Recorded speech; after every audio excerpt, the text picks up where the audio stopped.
ভোর আকাশের রং ঘাস ফড়িংয়ের দেহের মতো কোমল নীল। চারিদিকে পেয়ারা ও নোনার গাছ টিয়ার পালকের মতো সবুজ। একটি তারা এখন আকাশে রয়েছে, পাড়াগাঁর বাসর ঘরে সবচেয়ে গোধূলি মদির মেয়েটির মতো। কিংবা মিশরের মানসী তার বুকের থেকে যে মুখটা আমার নীল মদের গেলাসে রেখেছিল, হাজার হাজার বছর আগে এক রাতে তেমনই একটি তারা আকাশে জ্বলছে এখনো। হিমের রাতে শরীর রাখবার জন্য দেশওয়ালিরা সারা রাত মাঠে আগুন জ্বেলেছে, মোরগ ফুলের মতো লাল আগুন। শুকনো অসত্য পাতা দুমড়ে এখনো আগুন জ্বলছে তাদের।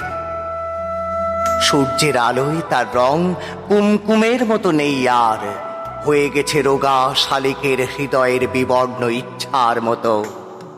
সকালের আলোয় টলমল শিশিরে চারিদিকের বন ও আকাশ ময়ূরের সবুজ নীল ডানার মতো ঝিলমিল করছে। ভোর সারা রাত চিতাবাঘিনীর হাত থেকে নিজেকে বাঁচিয়ে বাঁচিয়ে নক্ষত্রহীন মেহগনির মতো অন্ধকারে সুন্দরীর বন থেকে অর্জুনের বনে ঘুরে ঘুরে সুন্দর বাদামি হরিণ এই ভোরের জন্য অপেক্ষা করছিল।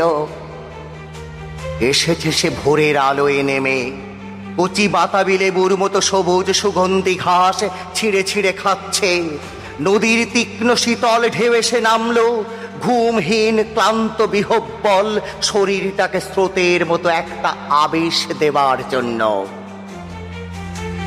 অন্ধকারের হিম কুঞ্চিত জরায়ু ছিঁড়ে ভোরের রৌদ্রের মতো একটা বিস্তীর্ণ উল্লাস পাবার জন্য এই নীল আকাশের নিচে সূর্যের সোনার বর্ষার মতো জেগে উঠে সাহসের সাধে সৌন্দর্যে হরিণীর পর হরিণীকে চমক লাগিয়ে দেবার জন্য একটা অদ্ভুত শব্দ।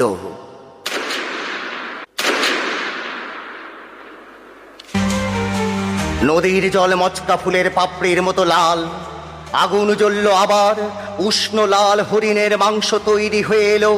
নক্ষত্রের নিচে ঘাসের বিছানায় বসে অনেক পুরনো শিশির ভেজা গল্প, সিগারেটের ধোঁয়া, টেরি কাটা কয়েকটা মানুষের মাথা, এলোমেলো কয়েকটা বন্দুক, হিম নিস্পন্ধ নিরপরাধ ঘুম। নমস্কার।